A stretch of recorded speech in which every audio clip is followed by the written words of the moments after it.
di nuyu monsieur le maire di nuyu autorités yi fi nekk yëpp vraiment di rafetlu taxawaay bi madame la présidente li initiative bu rafet la man demaa ngi koy rafetlu bu baax a baax parce que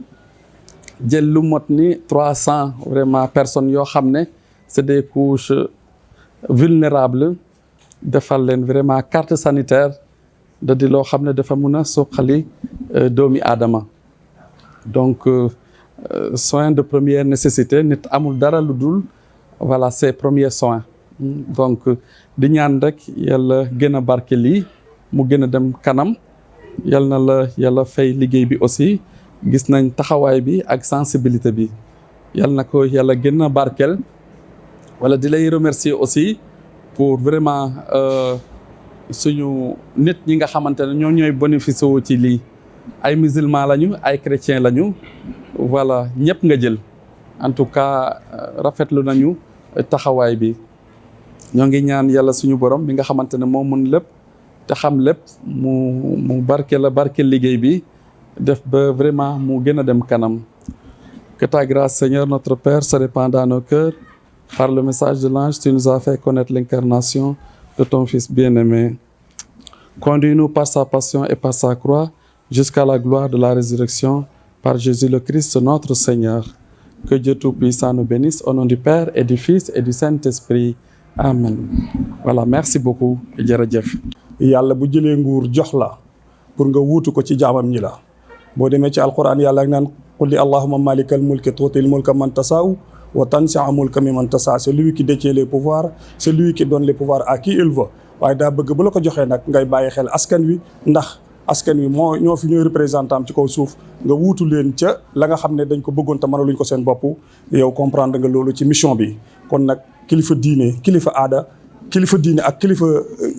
catholique yëpp ñu ngi lay gërëm ci taxawaay boobu di la sant ndax askan wi lépp loo leen defal rek jàppal ne yàlla nga ko defal ndax ñi mënalul seen bopp nga mënal leen loolu jàppal ne jëf ju rëy la jëf gënu ko rëy ñu ngi lay sant ci jëf ju rafet jooju yàlla na yàlla fay la yàlla na yàlla gën leen a taxawu gën a taxawu conseil départemental seeni projet yëpp yàlla na yàlla taxawu leen ci fi ngeen bëgg a yeggale conseil départemental yàlla jàppale leen ba ngeen man fa yegg yow ak say conseil yëpp ñu ngi leen di gërëm di leen sant ci initiative bi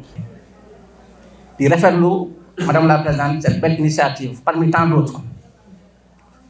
suñu rakk suñu xarit wax na ko sànq Souleymane Tounkara gis nañ toutes les activités yi nga xam ne la le conseil départemental mu ngi koy mener à travers différents domaines pour lim jum éducation ba tey santé ak social santé loolu nag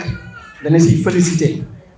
ndax xam sa loolu aussi def ko yaakaar naa ne aussi c'est pas évident yow yaa ngi bay sawar ci wàllu woowu donc ñu lay gërëm ak les conseillers départementaux yi nga xam ne yàlla jiite am mën-mën di yokk vraiment au service donc des populations tey li nga def nii tey mën naa wax ne ñëpp nga ko defal ndax tey yaay ndeyu les maires en tant que président du conseil départemental la santé est une compétence centralisée am na santé gis na gis boo xam ne am na loo xam ne état bi daf ko jagleel les collectivités que nous sommes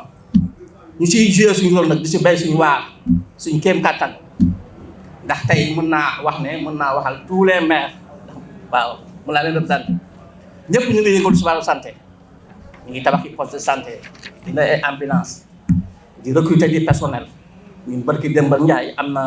50 récipiendaires yu jot ay diplôme formation santé la mairie moo leen fayal donc lii aussi bu ñëwee madame la présidente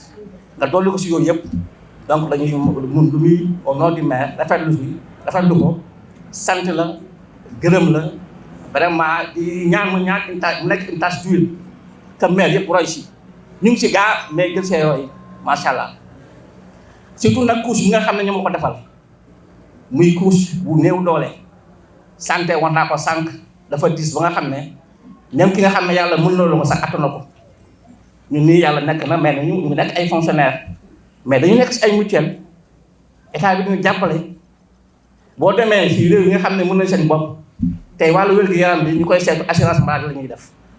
maalu mutuelle bi vraiment fexe ba affaire bi oyof ndax santé bi mu di saay loolu la état bi xam ba tey teg fi depuis fukki at ak lu topp mooy IDAM bii ñuy féliciter au passage vraiment le directeur de l'IDAM Senghor ndax liggéey bi am solo bi nga xam ne mu ngi koy def bi fi nekkee ba léegi chaque fois bu ñu jox rapport am gis nañ ne tey ñi nga xam ne le taux de pénétration dans l'UDEM egg na 80% bu ma juumul je parle sous son contrôle maanaam boo nee 87 bu askan bi bu Koungheul département bu nekkee téeméer juróom-ñett fukk yi ak juróom-ñaar ñu ci mutuelle yi donc loolu sant yàlla la te loolu yëpp mën naa wax ne liggéeyam la ak ses collaborateurs tey bu tëjee woon si doom bi yaakaar naa ne du mën a décrocher la présidente du conseil départemental moom moo def les ces démarches là guddeeg bëccëg mu ngi ci les collectivités vraiment pour jàppale non seulement son service mais aussi pour jàppale askan wi ndax xam njëriñ li donc il a kii directeur Senghor au nom du maire de la commune vraiment ñu ngi lay gërëm si taxawaay bi di sant di gërëm donc kaddu yi mënut a gudd kaddu vraiment sargal la ak ndokkeel au nom du maire di rafetlu vraiment li nga xam ne tey cette belle initiative qui a été prise par le président du conseil départemental donc di leen gërëm di leen sant wasalaam merci beaucoup. ñu ngi gërëm bu baax le conseil départemental nekkul la première fois ñuy def une telle initiative pour les personnes handicapées daaw sa si biir weer koor bi jox nañu sukar koor ñu dajale ñu fenn conseil départemental jox les personnes handicapées seen sukar koor donc ce n'est pas la première fois conseil départemental di def lii nii pour les personnes handicapées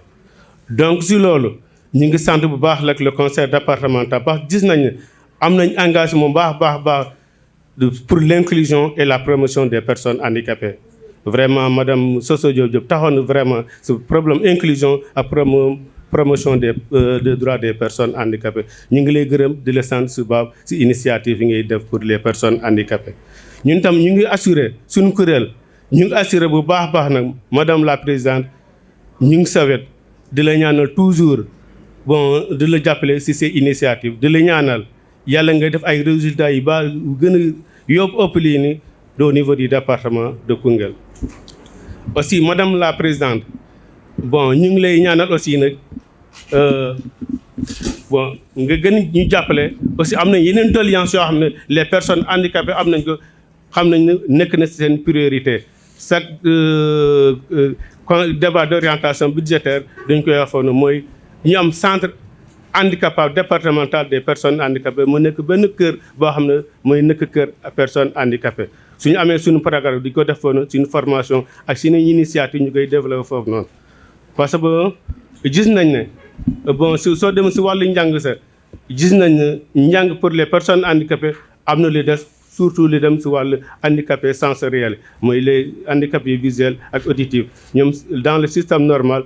pour ñu jël leen foofu noonu des na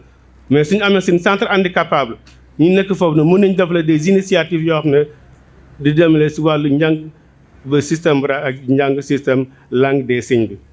madame la présidente aussi ñu ngi lay ñaan aussi nag nga ñu gën ñu jàppale si yenn formation parce que gis nañ ne les personnes handicapées am nañ benn texte de référence ñu ko la loi d'orientation sociale pour la protection des personnes en situation de handicap soo ñu jàppalee ñu def benn atelier d'échange avec les autorités les élus locaux les services de services techniques yi nekk si dans le département kenn ku ne am dëgg-dëgg si texte de référence bu boobu noonu su boobaa dinañ xam li ñu mën a jàppale les personnes handicapées dans le département ñu ngi lay ñaan nga jàppale si benn atelier sur la loi d'orientation sociale pour les personnes en situation de handicap ak le genre suñ ko defee dëgg-dëgg su leeree ñëpp incha allah problème inclusion ak la promotion des personnes handicapées su boobaa dana résoudre ñu ngi lay ñaanal bu baax di ñaanal aussi que au nom des personnes handicapées toujours ñu ngi lay ñaanal nga am ay résultats yi gën ay résultats yu baax a baax dans le département de Koungheul maa ngi sant ñëpp di gërëm ñëpp merci. Madame la présidente man maa ngi woon Dakar mais bi ma déggee ne da ngay def cérémonie bi man dama déplacé wu ñëw suñu ku teeloon yëg sax yaakaar naa képp ku bokk si SOS consommateur te ñii ñëpp si SOS consommateur sax lañ bokk parce que ñun ñëpp ay consommateur lañu moo tax ma déplacé wu ñëw c'est un geste très fort parce que nag nit suñ la dénkee kuréel gu mel ni conseil départemental wala nga ñu fal lu xam ne yow askan wi yow lañ yaakaar si li ngay doxalee la ñuy xam yow wekk nga askan wi wala wekkoo askan wi parce que am xalaat jël ay néew yu doole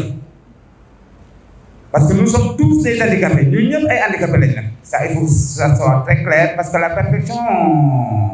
elle est divine yàlla rek moo ñun ñëpp am nañ lu xam ne dafa manqué si ñun donc ñun ñëpp ay handicapés lañ soo si jëlee benn catégorie taxaw leen taxaw bii jàppale ngeen si l'handicap économique ak handicap physique parce que wér-gu-yaram mooy lépp nit mun a manqué lu nekk sauf wér-gu-yaram parce que soo amee wér-gu-yaram rek su lépp day taxaw donc nga am xalaat bi jël catégorie de personne bi xam ne ay suñu nawle lañu ëppale leen dara si ëppale leen sax ñoom ñooñu ëppale lépp nga am xalaat bu rafet bi ak sa conseil ak sa conseil départemental teg acte bi mel nii jël seen wér-gu-yaram def ko sa préoccupation mais chapeau merci beaucoup parce que tey ku mun a def lii xamal ne pare nga multiplier ko par 2 par 3 dans un avenir très proche parce que beneen mandat bi su la ko yàlla mayee li wóor mooy di nga def lu ëpp lii kon tey man gërëm rek la mun a def SOS consommateur gërëm rek la mun a def parce que ñun aussi SOS consommateur amuñu xarit xam nga kan mooy suñu xarit kii jàppale askan wi si njàng mi si njàngale mi si santé si transport justice lépp loo xam ne day taxawu askan wi ku si jàpp ñu ñëw ànd ak yow nekk sa xarit. vraiment maa ngi commencé di nuyu monsieur le préfet ma sœur comme ni di ko wax di nuyu aussi le président Transem aussi madame Socé Diop ak le maire de la commune waaye damay nuyu aussi monsieur le curé ak l'imam Baki soo gisee ma njëkkee ci moom parce que on est dans la santé ma représenté docteur El Hadj Malick Niang empêché pour des raisons de service comme ni ko gisee kii waxee ngeen waxee ma nekk le major du centre de santé en même temps nekk responsable éducation et formation pour la santé au niveau du sanitaire de Koungheul boo gisee may taxaw foofu parce que le curé et l'imam dañuy andi seen li nga xamante ne mooy développement sanitaire tey bu ñu santé am na solo rek curé bi santé loolu commencé na élargissement yi ak tous les autres services comme ni ko waxee j'en profite madame la présidente vraiment il faut très dynamique soo xoolee cité kii bi vraiment sport dafay segg on n'a pas regretté parce que ay satu toog Sakho la dame de terre marraine yi nga xamante ne ñoom ñooy pilier de mon partenaire pour fexe ba santé Koungheul dem bu ma leen di fekkee il faut mu am lu ma leen wax xam nga fi ñu toll dañu ko demoon énormément ñuy lutter contre la mortalité maternelle contre la mortalité et la morbidité kon président mention spéciale à elle calculer loolu su ma waxee mortalité morbidité kii xeex dee ak feebar bokk na ci ki def lii parce que ki la jox nga faj woyofal faj ci kaw collaborateur boo xamante ne avec le district du ma mën a jàll bu te remercier ko mooy monsieur Senghor l'infatigable vraiment Ibrahima parce que woyofal faj la te moom moo ko mën ñu ngi liggéey bu rafet kon président bu ñëwee def lii mu def mu ngi mel ne andi na tamit réduire na lépp loo xam ne day indi doomu jàngoro feebar waaye indi na lépp loo xam ne dafay day indi ndax la parce que tey boo amee sa carte bi tey comme ni ko président consommateur waxee boo maître monsieur Ba kon mu ngi mel ni yow vraiment faju na mu ngi mel ni yow génn nga ci lépp loo xam ne mënoon na la indi li ñuy wax tey kon madame encore merci beaucoup ci li nga def mais bu tey parce que intervention sanitaire fekk nañ ko bëgg dem rek lañ génne ci 50 comme ni ko monsieur le maire waxee avec les récipiendaires ci école séparation comme tamit ay Koungheul la ay doomu département la donc il faut intervenir et apporter le douce pour la santé de la population au niveau de Koungheul kon merci beaucoup aussi monsieur le maire toujours pour ce tapis parce que loolu yëpp Koungheul lañ ko defal mais santé ngeen ko defal parce que la prévention avant tout et dans la prévention la prévention précoce am na ci solo te teel a man teel a jox teel a faju teel a jox teel a faju teel a wér mais bu amee sa carte mais da ngay teel a jox mais soo amee sa carte aussi da ngay teel a faju et que ce qui s'ensuit mooy da ngay teel a wér kon xam ngeen ne vraiment tàgg leen seen mari tàgg leen seen yaay tàgg leen seen tànk parce que li mu def am na loo jeexital bu am solo ci seen wér-gu-yaram mais am na jeexital boo xam ne am solo sur le système sanitaire parce que système sanitaire vraiment bu sañoon tamit jàmm rek lay gis te bu la ci jàppalee ci jàmm yooyu kooku mën ko autre chose mooy dañuy di dellusiwaat di leen wax ni 87% ont été enrôlés par an téeméer bu ma jël juróom-ñett fukki juróom-ñaar am nañ carte merci beaucoup monsieur Senghor parce que vraiment on est dans le domaine. Autre chose mooy bu leen di fàtte ñun dañuy def ay POC mooy les plans opérationnels des collectivités locales à chaque fois fu ma ci dem rek damay plaider pour l'enrôlement des personnes vulnérables. L'enrôlement des personnes vulnérables mooy comme ni madame Socé Diop doon def mooy jël 300 enrôler leen habitants foofu tam ma ci monsieur le maire bu ma présenter vraiment les autres collectivités mais yéen a ciy def mais renforcer cette ligne. Il faut renforcer cette ligne parce que boo ko renforcer vraiment dina am benn impact positif sur la santé du département de Koungheul. On parle à l'échelle départementale kon xam naa ne foofu loolu ndax ngeen di ci bàyyi xel am na solo ñu koy def mais luñ ci ñu ne lu fas lu daw ñu laa ko def biir moo jàngal merci beaucoup encore madame la maire madame le préfet moom tamit vraiment sûr jëndale naa sax madame je pense sous votre contrôle que ne toute activité du département daf ciy dem ba dëgg la si la mais nit bu def lu baax aussi public ku def lu baax ñu wax ko ay waaye mention spéciale à vous Guèye vraiment Guèye Tounkara le pilier de la santé parce que point focal santé la Guèye Tounkara santé point focal au niveau du sanitaire de Koungheul te su ma waxee district je parle toujours à l'échelle départementale parce que district moo couvrir tous les postes moo couvrir tous les centres de santé kon def naa kàddu yi loolu lañ ci tënk du mën a bari parce que dafa xootaan te ñuy wax ni dugg ci yëpp ko yëpp si nag mais nag ngeen jàpp ne vraiment sant yàlla comme ni ko ñuy ñaani maas yàlla na yàlla jàppale la ko ba li nga objectif yëpp visé soit réalisé à 99%, d'autant qu'ils ne sont pas à 100%, mais il y a au moins les 90% réalisés. Et merci beaucoup.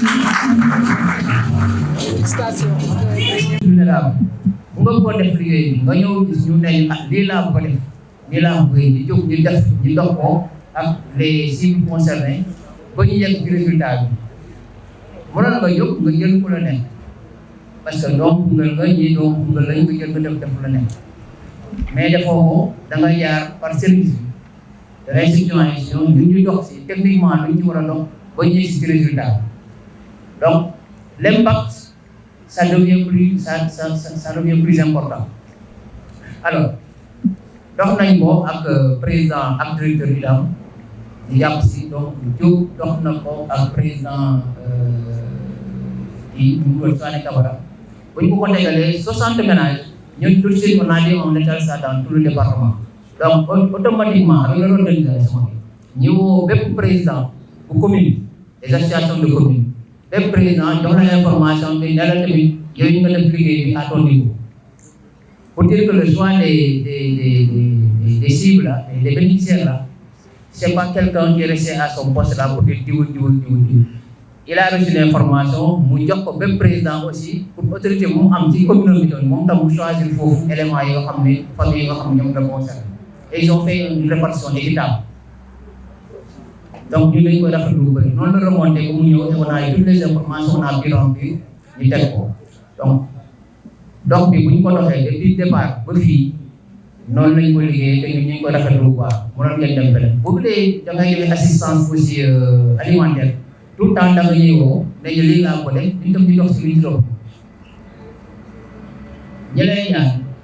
sa yeneen les maires notamment c'est un plaidoyer pour que ces démarches-là ñu mun a jël les mêmes démarches et ça va atteindre davantage les couches vulnérables mun nañ tànn bu leen nee on n'a rien contre ça mais le plus souvent si ça passe par le service on travaille étroitement avec ces couches-là donc mun nañ leen ci jàppale pour que mu am un plus d'impact parce que dañu naan projet boobu mu yëg loolu moo ci am solo donc beneen affaire mooy leen seen organisation ñoom ñi ngi liggéey actuellement dimbal yi ñu gën a soxla benn bi c'est sur le projet en cours parce que leur autonomisation moom lañ nekk sànq nee na centre handicapable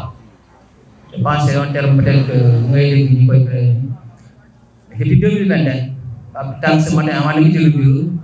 je suis tombé sur un courrier de 21 septembre 2021 on avait écrit à des maires pour demander des parcelles pour les personnes handicapées et c'est dommage que dafa mel ni dañoo wóolu moo tax ba tey du ñu gis kenn ku jóg ba nañu parcelle ñu nii mais ñun lu ñu ci bëgg a def mooy bu ñu bëggee am bu ñu bëgg a dimbal souvent nag ñu laaj am ngeen suuf parce que mën nañu dimbal ci wàllu mbay muy maraîchage wala mu dimbal ci leneen mais bu ñu amulee suuf on perd le financement là même ku ñu bëgg a dimbal ci wàllu construction de siège d'un local pour eux on perd le financement on a déjà perdu un financement parce qu'on n'a pas de terre qu'on peut montrer dem na ba le maire actuel Badouli mayoon ñu benn parcelle fële ci kaw récemment on a un projet maraîcher avec PISCOR ñoo nañ ba fii ñu xool ñu ne ñu bokk c'est bien là c'est des parcelles de 25 sur 20 baax na mais est-ce que mën nañ am lu ko prix parce que compte tenu de même activité bi quoi maraîchage bon ci la kenn ci seen élément handicap mais léegi sama tool bi nekk fii booy jëlee Koungheul donc à sortir de Koungheul ñaari pour yi ngay romb noonu ci diggante boobu c'est son champ il cultive là-bas. Une convention d'adhésion de groupe avec l'UDAM à travers l'enrôlement de 300 handicapés ainsi que les membres de leur ménage parce que dafa am solo dugal na ñi nga xam ne am nañu laago waaye yemu ci dafa jëlaale ñi nekk seen famille parce que nit ki boo ko bëggee jàppale da nga koy jàppale moom waaye da nga koy jàppale ñun UDAM noonu la ñuy liggéey dañ naan ko mun nañ enrôler chef de ménage bi nga xam ne peut-être personne handicapée la mais boom bu amee carte te doomam soxnaam ak ay doomam amuñu carte le problème dafay demeurer moo tax ñu organiser leen par ménage et dafay tax 5 personnes yi ñu leen organiser même bu carte bi jeexee conseil départemental jàppale ñeneen wala mu xaw a yéex ak yi da ngeen mën yéen ñëw renouveler seen dossier parce que day fekk seen dossier mi ngi déjà ci base de données UDAM ba pare. C'est la raison pour laquelle l'UDAM de Koungheul, par la voix de son directeur moi-même et sur instruction du conseil d'administration, tient à profiter de cette cérémonie de remise de cartes organisée par le conseil départemental pour saluer la sensibilité et la démarche inclusive de Madame la Présidente Socé Diop, dont elle a fait montre à l'égard de cette cible vulnérable. C'est aussi l'occasion pour nous, pour l'UDAM, d'inviter les maires, comme ni ma ko waxee léegi, à nous rappeler que la santé est une compétence transférée. Parce que bu ngeen demee tey ci article 306 ak 307 bu code des collectivités territoriales code local dafa ne les collectivités locales doivent accompagner la politique de couverture maladie universelle noonu lañ ko bindee donc loolu moo tax ñoom ces articles quelque part ñi ngi leen jox nañ leen buntu ku ci mën a bëgg a def initiative yu mel nii nga mun ko def foofu donc à ce titre nous avons l'habitude de le rappeler souvent lors de la tenue des débats d'orientation budgétaire des collectivités territoriales. Il est vrai que les élus des collectivités territoriales consentent beaucoup d'efforts dans l'accompagnement du secteur de la santé. Une noble mission qu'il faudra nécessairement poursuivre, améliorer d'année en année, afin d'atteindre la norme de 15% du budget global de la commune qui doivent être orientés dans la santé selon l'OMS. Organisation mondiale de la santé dafa ni boo jëlee commune bi 15% ci ressource am li normal mooy ci budget totalu commune bi 15% lu mu gàtt war nañ ko jël ñu dugal ko ci secteur santé. loolu nag buñ ko estimer tey da ngay gis ne sori nañ ko trop ñu ngi ay côté 7% ngay gis ñu nekk ay 9%. te li ma lay wax ni au niveau national donc collectivité yëpp am nañu ay efforts yu ñu war a def ci côté yooyu mais ñun souvent fi ñuy mettre l'accent ak ñoom mooy dañ leen di fàttali ne ni ngeen di defee di jënd ay comme ni maire wax léegi ngeen di former les prestataires di jënd ay médicaments di jàpp même ci personnel bi fay liggéeyee baax na loolu waaye santé dafa nekk ñaari bànqaas ñoo ko téye mooy offre bi comme ni mu wax ñoom ami jéey ñiy faj ak jumtukaay yi ñuy fajee ak yépp mooy offre de soins waaye à côté dafa am li ñu wooye la demande de soins moom mooy askan bi naka lañ leen di organiser ba ñu moytu ba ku nekk ci ñoom di jóg di dem di jëndal sa bopp paj baaxul te dafay metti ci ku nekk da nga leen di organiser ci biir organisation boo xam ni ñoom ñëpp li ñuy wax bu fekkee mutuelle liñ koy firee ni mu gën a simple mooy ñi am ñooy boole seen am-am ak ñi amul ñi wér boole am seen am ak ñi wérul bu ko defee mbooloo mi nga xam ne ci biir département bi feebar nañ tey ñëpp dañuy sotoo seen paj kenn du ko yëg loolu moo tax déwén ñu ëllëg keneen mooy feebar fekk ñi feebaroon wér nañ ñu jàppalante ci loolu moo tax maire yi ñu leen di fàttali ne ni ñu waree di def lool ci côté offre bi noonu lañ waree tam di xool ñi néew doole ci biir askan bi parce que askan boo dem am na ñu néew doole ñu leen di enrôler di leen vraiment fayal ci mutuelle de santé yi ñuy mën di faju à temps. Par ailleurs, c'est pour éviter d'exposer les populations au risque d'une marchandisation certaine des soins parce que boo bàyyee ku nekk dem rek loolu lay indi ñetti nit bu leen tawat jotee lu mel ni tarification éclatée yu mel noonu lay indi bu ñetti nit tawatee ñëw benn feebar daal leen mun nañ génn ci structure bi ku nekk feebar bi li mu lay dikkee day wute ak li muy dikkee keneen ndax dana am yoo xam ne def ciy dugg yoo xam ne xëy na moo tax ci wàllu plaidoyer ñun ñuy exhorter à ce que moo tax ñu ne c'est pour éviter d'exposer les populations au risque d'une marchandisation certaine des soins telle la situation que subissent de plein fouet les populations dans les départements qui appliquent la tarification éclatée. En effet, la tarification éclatée présente certaines limites parmi lesquelles l'exclusion partielle. Lan mooy exclusion partielle? Tarification éclatée li muy indi mooy nit ki bu ñëwee seet si Ami Dieye mu bindal ko garab mun nañ ko bindal juróom-ñaari garab mais bu demee pharmacie du am lu mu jëndee juróom-ñaari garab yi dafa naan xoolal ma yi mënta ñàkk mu jënd ko yeneen yi du ko jënd donc bu naanee du wér te buy toog tuuti feebar bi dafay yokk gën a garaaw ba nga xam ne pour nga faj ko daanaka nit ñi bu boobaa faguñu dem bu hôpital bu mag te hôpital bu mag xam ngeen la fa xew analyse bu ndaw boo fa laal 40 000 donc loolu moo tax loolu aussi ñu war ci bàyyi xel mais également les privilèges de la prise en charge accordée aux patients les plus rentables parce que foofu tam bu boobaa ki nga xam ne yor na moom dañ koy toppatoo waaye ki yorul te askan bi bindoowul noonu moo tax mutuelle pour nga yor ko nu mu gën a kiyee da ngay am ki nga xamante ni askan bi bindoo la mutuelle war a mel day am góor am jigéen am mag am ndaw am ko am ko ñàkk am ko am tuuti am ko am lu bëri ñooñu ngay boole ñu dimbalante ci mutuelle donc loolu c'est extrêmement donc le système de tarification éclaté engendre aussi des charges administratives lourdes qui détournent les professionnels de la prise en charge directe des patients. Le système éclaté expose les populations en ce qui concerne l'accès aux médicaments. Parce que ci wàllu jot ci médicaments yi dafay am jafe-jafe yu bari yu ci nekk parce que dafa am ci njaayum garab loo xam ne dañ fixé barème yi mais jafe-jafe bi système de santé du Sénégal gën a am mooy nit ñi buñ jëlee garab yi yóbbu ko ñu respecter marge bénéficiaire bi ñu war a teg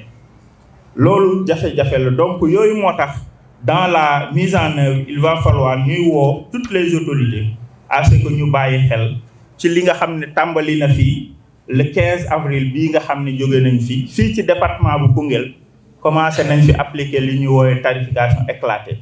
ñun nag dañ leen di wax lu leer loo xam ne ñun ci xam-xam lañ ko teg ak ci lu ñu dund ak suñu xam-xam bu néew ci wàllu wér-gu-yaram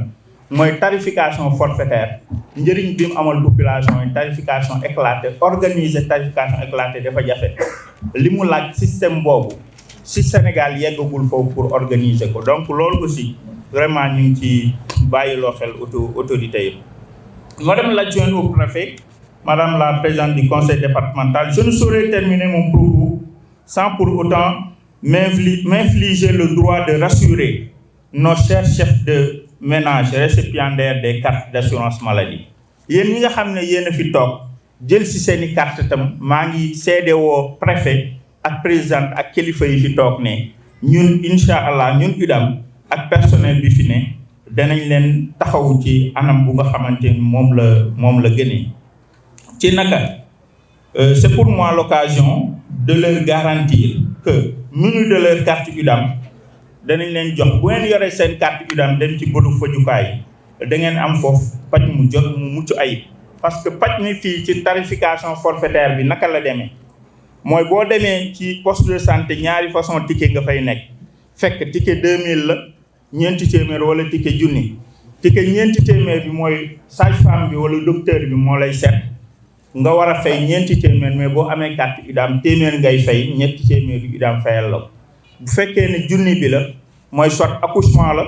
wala soin d'urgence la mooy nga am gaañu bu ñu war a faj ci saasi lu nàcc wala lu ñu war a taxawoo ci saasi wala nga tawat sibiru wala sonn ñu war la sampal biteel ay waxtu xam ngeen ni ci poste yi amuñu droit ñoom hospitaliser fa nit nga fay def ay fan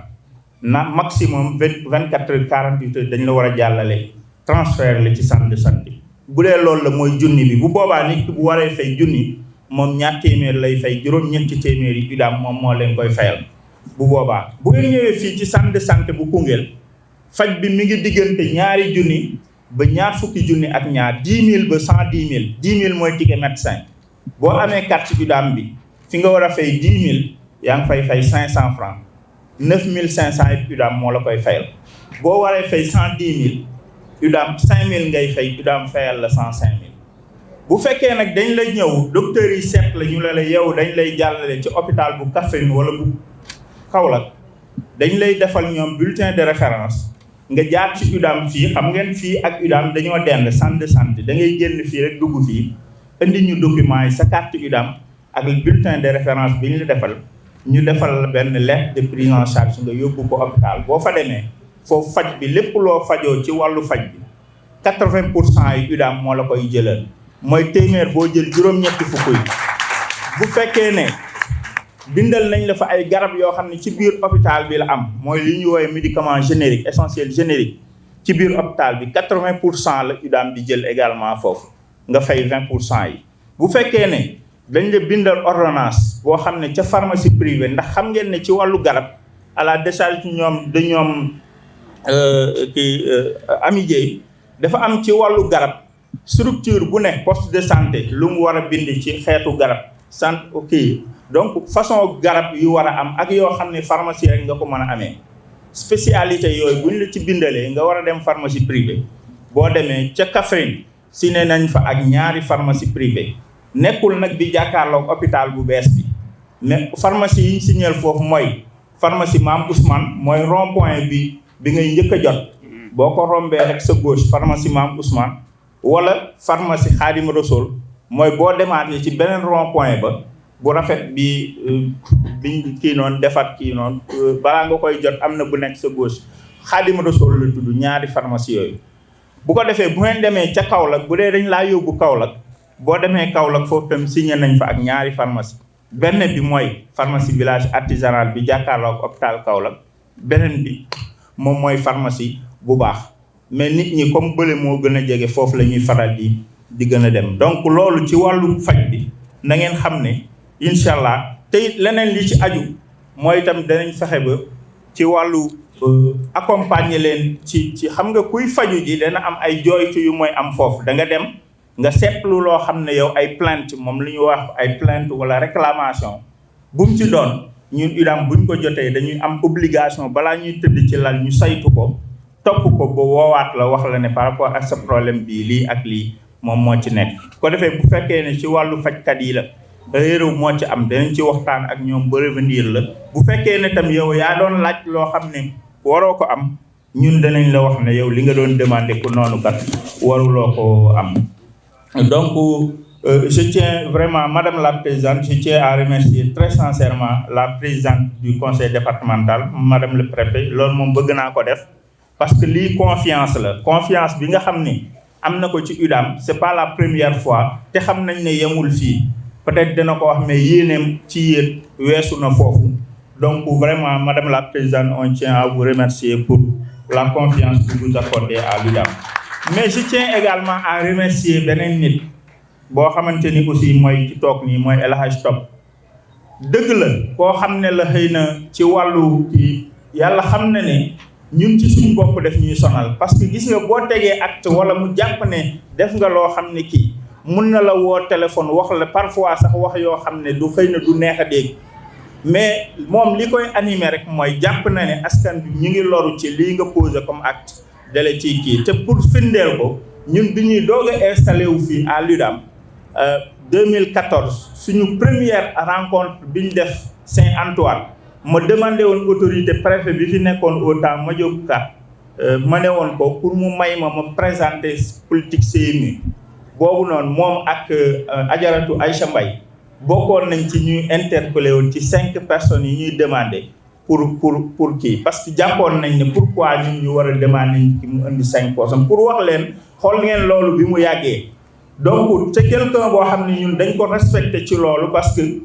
fépp fu ñu dégloo audio comme li Guèye wax léegi ci plateforme yëpp da ngay gis ne dafay bëgg tout le temps di défendre interpellation te vraiment pour loolu doyen on vous félicite et on vous encourage pour loolu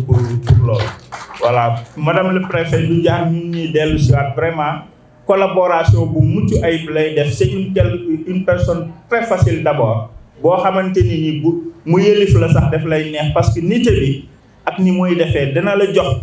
ordre nga def li nga war a def mais dina ko defee façon boo xam ne mucc ayib wax dëgg fa yàlla na yàlla jàppale yooyu taxawu la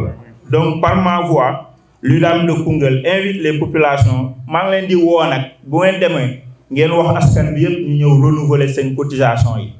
parce que UDAM mutuelle tam loolu la du boo ko xësee am rek toute la vie la mais dafay jeex nga ñëw yeesal ko mais bu teexee yeesal si woo ko nga toog lu ëpp 6 mois nga doog a ñëw ñun UDAM dañ lay xaarloo waat tam diiru nëgandiku 1 mois parce que dañuy sóor ne yow mii kat dafa am loo daal fanaanal indaale ko xëy na dangaa am yoonu hôpital bu taxaw wala yooyu moo tax balaa muy mat 6 mois na ngeen fexe ngeen renouveler seen carte yi comme ça lañ ci war a donc vraiment en espérant que mes plaidoyers auprès des autorités administratives, sanitaires, territoriales seront entendus et qu'ensemble nous renouvelons le défi de la couverture maladie des populations du monde rural et des groupes vulnérables. Je renouvelle encore une fois, Madame l'adjointe au préfet, l'engagement de l'UDAM à poursuivre cette collaboration avec tous les acteurs du système de santé. Je vous remercie. Madame le préfet du département de Koungheul,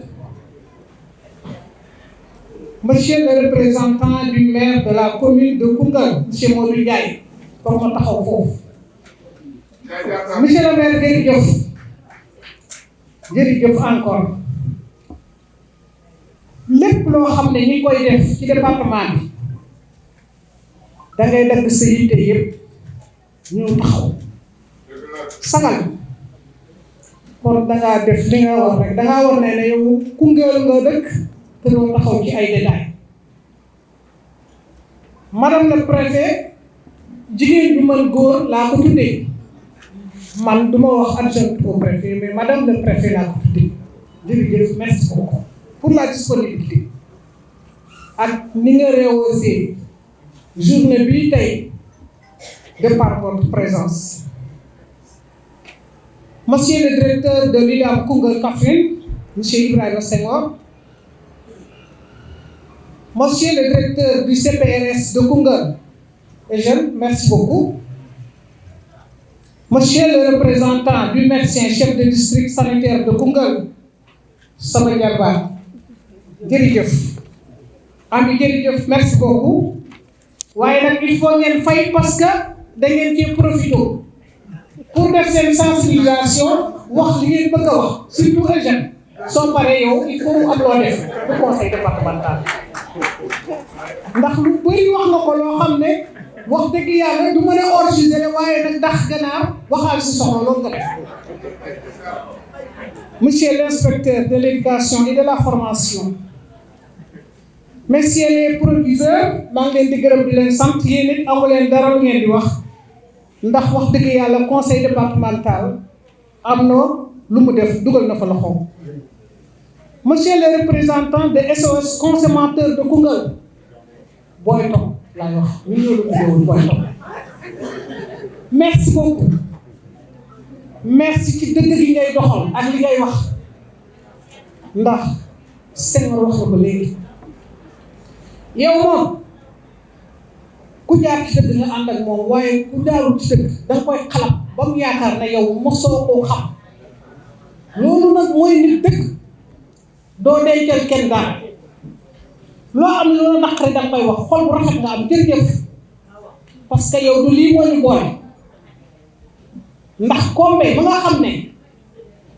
ma ngi ca këru dëkk ñu nekk ci këru famille moo doon sama ñeenteelu pap te yéen a bokk benn day yéen ñaar léegi laa koy wax préfet. Monsieur le curé de la paroisse Notre-Dame de Fatima de Koungheul merci pour la disponibilité kooku amul payam parce que dafa jël seen jour Korité amul jot mu déplacé wu ñëw di ñu ziare si te ñun ñoo ko ziare merci jërëjëf pour ça. sama sëriñ sama sang El Hadj Malick Cissé jërëjëf le représentant de l'imam yàlla nga fi yàgg te wér. Mesdames, Messieurs les conseillers départementaux ñoom ñooy sama bras droit parce que lii tey ñoom bu nanguwul woon du am man xalaat rek lay am ñoom ñooy yëkkati seen loxo wote ko à 100% donc ñoom lañu war a gërëm sant leen. tey ñi nga xam ne ñu ngi ci commune bi ñëpp a ngi fi ñi ci àll bi dafa am leen téye moo tax mënuñoo ñëw ku nekk xam ne ne oto dafa jafe kon nag dafa mel ni ñëpp a nga fi parce que vice président yi ak secrétaire élu yi ñëpp a ngi taxaw kon ñëpp taxaw nañ fi. Madame, Messieurs les représentants des associations de personnes en situation de handicap mooy sama naataango yi ma jàkkaarloo. jërëjëf damay jël nuyoo bi ak sant bi teg ko ci sama loxo doom bàjjanam laa Ndeye Khady Diop ak monsieur Souane maa ngi leen di gërëm di leen sant di jéggalu ci déplacement bu métti bii dañ leen waroon a fekk si jox leen ku nekk mais dañ bëggoon a jàkkaarloo ak yéen moo tax chers bénéficiaires chers concitoyens chers invités c'est avec une grande et profonde émotion et une grande fierté que je prends la parole aujourd'hui pour cette cérémonie qui nous tient à cœur. sama xol tooy na moom laa leen bëgg a wax foofu tey bëgg naa. Le conseil départemental ne se limite pas seulement à gérer des infrastructures. Elle a pour mission de veiller sur chacun des habitants, en particulier les plus vulnérables d'entre nous. Conseil départemental li ko tax a jóg du nekk di tabax ay bâtiment rek ndax ku nekk gis na liñ ci def tabax nañ ci lycée def fa ndox def fa lu ëpp juróom-ñaari salle de classe defal enseignants yi ak proviseur ba fu ñuy toog di liggéey def infirmerie ci lycée bi defar ay bloc administratif defar ay salle de classe étudiants yi at mu jot ñu jox leen juróom-benn million footballkat yi ak ñiy def tàngat yaram at mu jot ñu jox leen million ak leneen su ma ko limee duñ dem du loolu rek moo ñu tax a jóg waaye dañoo war a bàyyi xel ci askan bi surtout askan bi nga xam ne dañoo néew doole élèves yi ku nekk xam ne dañoo néew doole yéen it da ngeen a néew doole te comme ni ko doyen toog waxee léegi képp ku toog fii rek handicapé ka ku fi toog rek genn wàll gi yëpp yéen a ngi takk ay weeru meew loolu handicap la ñenn ñi ñu ngi takk seen oom yi maas ak Adja Awlilaan ak Bagoto ku nekk ngi takk say oom ñu ne dañu am ay arthrose boobu handicap la kon nag ñoo ngi yéen ñoo ko bokk waaye nag man yéen laa leen ci jiital di leen wax ne comme ni ko monsieur Senghor waxee Guèye Tunkara wax ko lii du tey laa ko mos a def pour rappel alors que j'étais encore directeur général de l'agence des constructions des bâtiments et édifices publics. Ma première expérience de collaboration avec l'unité départementale d'assurance maladie de Koungheul avait commencé par l'enrôlement de 2300 élèves dans le cadre de la couverture maladie universelle des élèves. Donc, boobu faloo moom Koungheul waaye dañ ma faloon ci sama njàng ak samay diplôme ma jël ci sama salaire liñ may fay ñaari junney élèves ak ñetti téeméer utal leen carte d'identité ndax xale yi ay néew doole rek comme nag c'est la raison pour laquelle lorsque les populations du département de Koungheul m'ont fait honneur de me porter à la présidence du conseil départemental, cette collaboration avec l'UNAM a connu une dynamique plus soutenue qui a conduit à cette cérémonie aujourd'hui. ba ma ko itam defalee su ma ci amoon lu ma naqari kon du ma dellusiwaat Senghor parce que man kat bu ma ñeexu ñebbe kenn du ma yegg waaye da ngeen koo def na mu waree élèves yi kontaan parents d'élèves yi kontaan curé bi kontaan imam bi kontaan ma ne nag tey damay dellusiwaat waaye nag boobu ñaari junne ak ñetti téeméer la woon ci sama poste la jógee woon ndax ñu ma doon fay salaire bu mucc ay mais lii si budget conseil départemental la jógee te ni ko Eugène waxee dañ ko defee dans la transparence ndax xamoon ni ñu koy defee ñoom laa laaj président laaj Senghor ñoo tànn ñi fi toog man xaw ma leen am nañu moo fi xam waaye xaw ma ñëpp donc lépp si jub ak jubal ak jubanti lañ ko jaarale. Aujourd'hui, nous posons un acte concret de justice sociale, la remise de vos cartes de couverture maladie universelle. Justice sociale ñëpp a yem ñi néew doole ñi nekk ci mbedd mi ñun ñëpp ay doom aadama lañ si suñ borom bi lañ jógee ci nañuy déglu te yàlla na yéex kon nag ñun li ñu am yéen da ngeen ko war a am. Nous savons que vivre avec un handicap est un défi quotidien souvent aggravé par le coût des soins de santé. néew doole rek nga bëgg cee boole di faju dafa métti moo tax ñu wax lii ni ñu def ko du ma ci dellu si ni muy demee ndax Senghor moo ma ko gën a wax na ko xam na avantage yi ci nekk bu ngeen amul carte bi ni muy demee mën ngaa dem consultation fay ñaari junni mën ngaa dem ñu jàllale la si beneen structure sanitaire fu mel ni Kaolack mu war a métti ci yow moo tax tey ma ne au lieu que ngeen di ñëw di ma indil ay ordonnance naan ma président jëndal ma li président damay fay consultation 10 000 wala dañ ma war a transférer fayal ma kii bi ma ne naa leen ko yombalal su ngeen amee carte bi da ngeen ma ko yombalal ko seen waajur yi ak seeni mbokk. Cette carte c'est le sésame de votre autonomie kon yéen lu leen neex ngeen def ci. Elle concrétise la volonté du chef de l'État de vous garantir un accès aux soins facilement, aux médicaments et aux consultations. Elle est la preuve tangible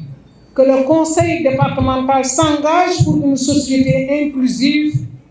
où le handicap ne doit plus être synonyme d'exclusion ou de précarité. La remise des cartes est une étape, mais pas une finalité. pareeguñ ci yéen lii dañ naan téeñ bàngoog en bi ñëw carte yi dañ leen koo jox waaye lii ñëw ëllëg mooy ëpp doole ndax am na doléance yoo xam ne lii wax nañ ko fi nee ngeen da ngeen a bëgg centre des personnes handicapées Eugène wax na ko seen président wax na ko loolu it waxoon naa ko ca débat d'orientation budgétaire waxoon naa monsieur Ndiaye maire ne ko nag ñu wutal benn site boo xam ne day nekk ci biir dëkk bi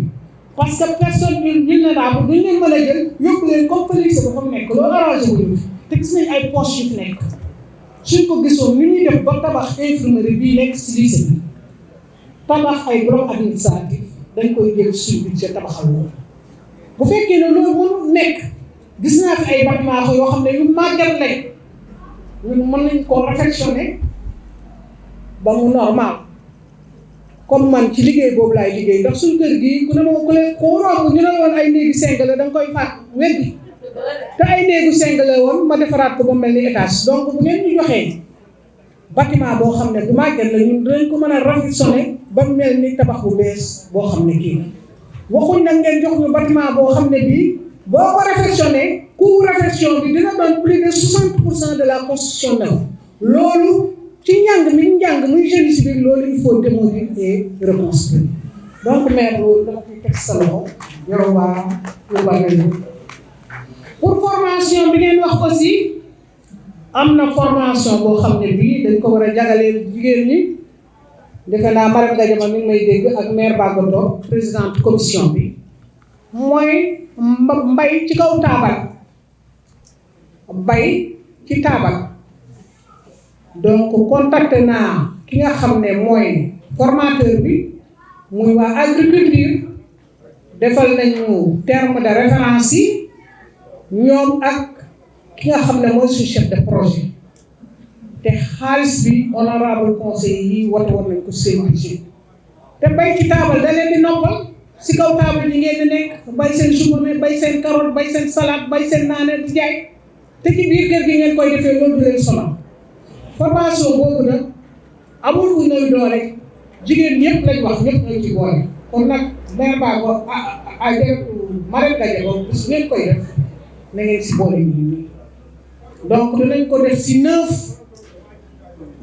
communes yëpp dina am formation fu ci nekk dañuy jël cohorte de 25 personnes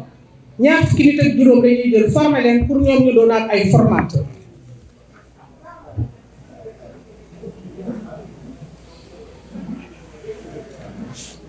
Nous continuerons à vous accompagner, comme je l'ai dit, pour améliorer vos conditions de vie, pour que chaque handicapé puisse vivre dans la dignité, la sérénité et la sécurité sociale.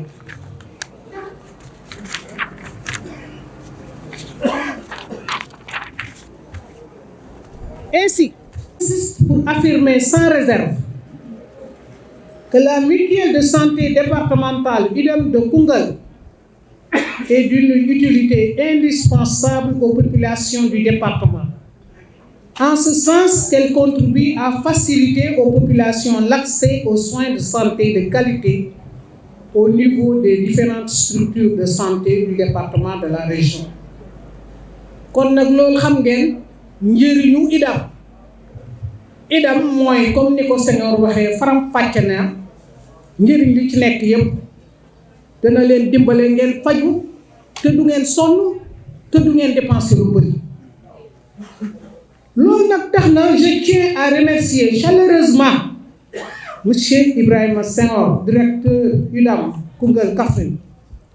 et monsieur Amadou Diop, chef de service départemental de l'action sociale qui vient de prendre sa retraite méritée pour leur appui technique et qui n'ont ménagé aucun effort pour la réussite de ce projet. Senghor jërëjëf Amadou Diop mi nga xam ne dafa jël retraite invité woon nañ ko sax ñu ngi koy gërëm di ko sant parce que dox na si wax na si te lépp luñ daan def comme ni ko Eugène waxee léegi dañ ko daan woo laaj ko xalaatam ak xelam bi mu ànd ak ñu def ko même buñ daan joxe sax ay vivre waaye nag duma fàtte mention spéciale aux équipes d'enrôlement qui ont travaillé sur le terrain souvent dans des conditions extrêmement difficiles xam ngeen ne lii liggéey ko yomb dem wër ñëpp kenn par kenn ci 9 communes yi photo leen jël seen carte d'identité def ci seen kayit seen bulletin de naissance yi def ci seen date bi nga xam ne fi lañ juddu yombut kon équipe bi nga xam ne def nañ ko te ñun joxuñ leen dara lañ koy joxuñ leen sax déplacement mënuñ lu gërëm leen sant leen ñaanal leen yàlla leen yàlla suñu borom bi fay. Maintenant, en tant que président du conseil départemental, je réaffirme mon engagement à placer la dignité humaine au centre de l'action publique. Avant de terminer mon propos, Madame le Préfet, je souhaite à travers cette opportunité qui m'est offerte aujourd'hui de m'adresser aux populations de mon cher département Koungheul-le-Bambo. Donc, balaa may pare nag damay wax ak waa département bi yëpp commencé nag par conseil di leen wax ne nag charité bien fait commence par soi. Képp kuy conseiller toog fi dama lay ñaan yow sa famille ngeen ñëw idam inscrire ci 60 conseillers la. Donc moo lii ñu def tey ñooy yem ak seen famille dana leen yombal yëpp te bu leen ko caaxaanee parce que Senghor yi wax dëgg yow li nga war a fay 10 000 francs nga war a fay nga fay 1000 francs loolu day dara gën ko yomb boo waree déplacé ñu jël la en partie en charge boo waree jënd ordonnance même chose wax nañ la pharmacie ngeen def ko pour noppal seen bopp noppal seen njaboot di ñu woo nag askanu Koungheul yëpp. di ci woo taskati xabaar yi toog parce que leer na ma Matar Sarr bi amuloo kàddu gi la nangu.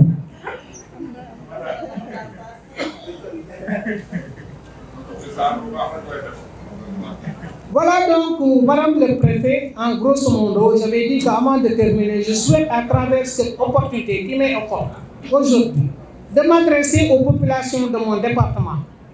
demander à tous les chefs de ménage de mieux s'approprier la mutuelle de santé départementale, dont la mission est de faciliter, je l'ai dit, aux populations l'accès aux soins de la santé. Chers bénéficiaires, cette carte-là, c'est la vôtre. Il faut prendre soin de votre santé, car votre santé avant tout, et c'est notre priorité. Wér gu yaram ak jàmm ci la lépp xaj ku wérul doo tal dara. Carte yi ñu leen di jox na ngeen ko toppatoo denc ko fa ngeen di denc seen carte d'identité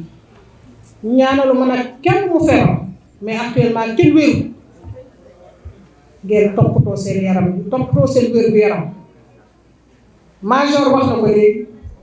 toog ba feebar doo ko dem faju ji baaxul ñoom da leen di indi ay jafe-jafe mais bu commencé rek tawal jël sa carte di dem donc ci loolu maa ngi leen di féliciter bu baax di leen réaffirmer sama soutien et je dirais vive la solidarité, vive le département de Koungheul. Du conseil départemental de Koungheul, mesdames et messieurs les conseillers départementaux, monsieur le maire de la commune de Koungheul, monsieur le médecin chef du district sanitaire de Koungheul, représenté ici par ma sœur, madame Ami Djeidjan, monsieur le chef du centre professionnel de réinsertion sociale CPRS, madame le chef de service départemental de la famille, messieurs les proviseurs de lycée, monsieur le représentant des imams du département de Koungheul, monsieur le curé de la paroisse Notre-Dame de Fatima de Koungheul, monsieur le président de l'association départementale des personnes vivant avec un handicap de Koungheul, messieurs les chefs de quartier de Koungheul, monsieur le président d'administration de l'IDAM de Koungheul, monsieur le représentant de SOS Consommateurs, chers invités, à votre titre, rang, grade et qualité. La cérémonie qui nous réunit aujourd'hui entre dans le cadre des activités d'ordre social entreprises par les collectivités territoriales en faveur des ménages indigents et des groupes vulnérables, tels que déclinés par la vision du président de la République, son Excellence Monsieur Bassirou Diomaye Diakhar Faye et de son gouvernement. En effet, la problématique de protection sociale des groupes vulnérables est au cœur des préoccupations des institutions de la République. En plus des efforts consentis par l'État dans les œuvres d'action sociale à travers le ministère de la Santé et de l'Hygiène publique, le ministère de la Famille et des Solidarités, de l'Action sociale, les appuis des partenaires bilatéraux et multilatéraux en faveur des groupes vulnérables, l'État du Sénégal compte effectivement sur les collectivités territoriales pour soulager les cibles dans le cadre de leur prise en charge médicale. C'est là toute la pertinence et la portée de cette belle initiative de Madame la Présidente du Conseil départemental, Madame Socé Diop Dione, et de son conseil départemental en enrôlant 300 personnes vivant avec un handicap ainsi que les membres de leur ménage. Ainsi, à travers cette action tout autant louable et humanitaire, le conseil départemental a montré qu'il a compris que l'accès équitable aux soins de santé pour toutes les catégories de la population est un des défis majeurs que les terroirs doivent relever sans plus attendre. Madame la Présidente du Conseil départemental, cette action d'enrôlement des personnes vivant avec un handicap et des membres de leur ménage que vous venez de poser constitue sans aucun doute un pas décisif dans le grand chantier de la réduction de la vulnérabilité des ménages en général et des ménages du monde rural en particulier, connus pour l'acuité avec laquelle la barrière financière liée à l'accès aux soins de santé se pose à eux. En effet, il s'agit là d'un bel exemple donné par le conseil départemental aux autres communes du département qui, certes, sont toutes en train de s'investir pleinement dans la politique de santé, mais qui sont également appelées à étendre leurs actions aux groupes vulnérables et aux ménages indigents. C'est seulement dans cette perspective que la politique de la couverture sanitaire universelle pourra être une réalité dans le département de Koungheul et pourra être une traduction concrète de la volonté du chef de l'État de faire de la multisectorialité un des leviers phares de la mise en œuvre de l'approche de territorialisation des politiques publiques. Fort de cette occasion qui m'est donnée aujourd'hui de communiquer avec les populations au nom du préfet du département, Souleymane Ndiaye Empêché, j'exhorte les populations du département à s'approprier les structures de santé à travers la confiance qu'elles accordent au comité de développement sanitaire qui les représente d'une part et d'autre part cette mutuelle de santé départementale UDAM qui constitue un système d'assurance maladie à base communautaire et qui est en train de jouer sa contribution dans l'accès aux soins de santé des populations. Ainsi, je place par ailleurs tout un espoir dans la qualité des relations de collaboration qui existent entre les prestataires de soins et la mutuelle de santé départementale à travers ce modèle de couplage entre l'offre et la demande de soins au grand bénéfice des populations. Madame la Présidente, chère maire du département, je demeure convaincue que la multiplication de ce genre d'initiatives avec d'autres organisations, institutions et projets contribuera considérablement à soulager les populations par rapport aux dépenses de santé. À ce titre, permettez-moi de terminer mon propos en remerciant à sa juste valeur Madame la Présidente du Conseil départemental de Koungheul pour la qualité de la collaboration entre le Conseil départemental et l'UDAM de Koungheul. En espérant que ces appels seront entendus et qu'ensemble, nous relèverons le défi de la couverture du risque maladie des populations du monde rural,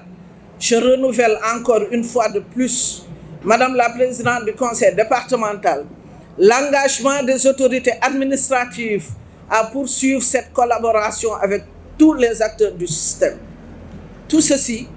dans la perspective de faire de la santé pour tous une réalité au Sénégal. Je vous remercie de votre aimable attention. Du ma répété waat comme wax naa ko en français ñi ma naroon nuyu yëpp nuyu naa leen en français di beral nuyoo bénéficiaire yi fi nekk di rafetlu jotaay bi di jaajëfal présidente conseil départemental bu Koungheul madame Socé Diop Dione ma chère grande sœur chérie comme je l'appelle ñu ngi lay jaajëfal yow ak conseillers yi fi teew yëpp ak ñi fi teew ci acte bu fort bi ngeen posé. Vous avez compris que la santé est une compétence transférée te yéen a ngi koy jëfee yéen a ngi ci taxaw ak li ma fi dégg lépp yéen a ngi ciy taxaw depuis belle lurette. Donc au nom du préfet dañ leen di remercier ci loolu di remercier le directeur de l'UDAM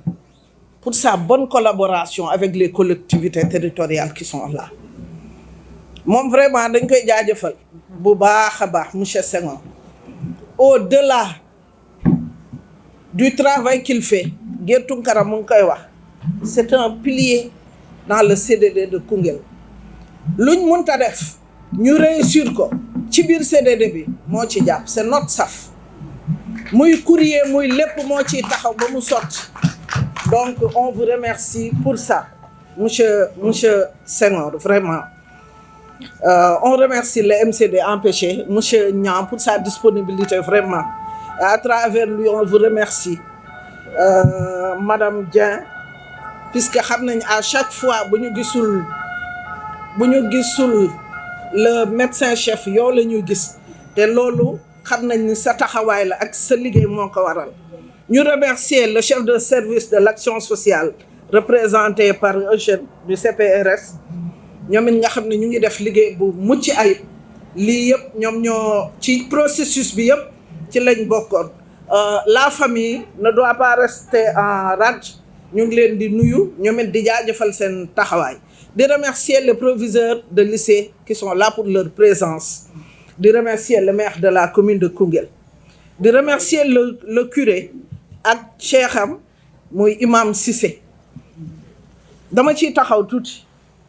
C'est un bel exemple bi nga xam ne saa suñu amee cérémonie dañ leen war a valoriser dañ leen war a wone. Certes loolu taxuñu fi toog mais à chaque fois que l'occasion se présente ñoom ñaar dañ leen war a wone. Lu ñuy wone ci relation humaine lu ñuy wone ci diggante diine yi dafa am solo pour apaisement pour développement dëkk bi. Donc ñoom ñaar dañ leen di remercier di leen jaajëfal bu baax a baax pour leur présence. Di remercier le doyen Top mu ngi ma doon rendre hommage mais hommage boobu dama ko koy delloo dama ko koy wax. Les réseaux sociaux 24 heures sur 24 même su ma nekkee bureau su ma amee urgence sax damay nekk ci urgence bi di ko traité ma gis ni groupe bi dugal na ci benn audio ma arrêté lire audio bi continue li may def ndax lu muy def dafa amal importance population Koungheul nit ki nga xam ne day taxaw di xeexal population bi pour seen wér gu yaram pour seen jafe-jafe yu ñu am ñun administration territoriale lay jàppale ndax ñun loolu moo ñu fi tax a toog moom dañ koy remercier bu baax a baax di leen remercier yéen bénéficiaires yi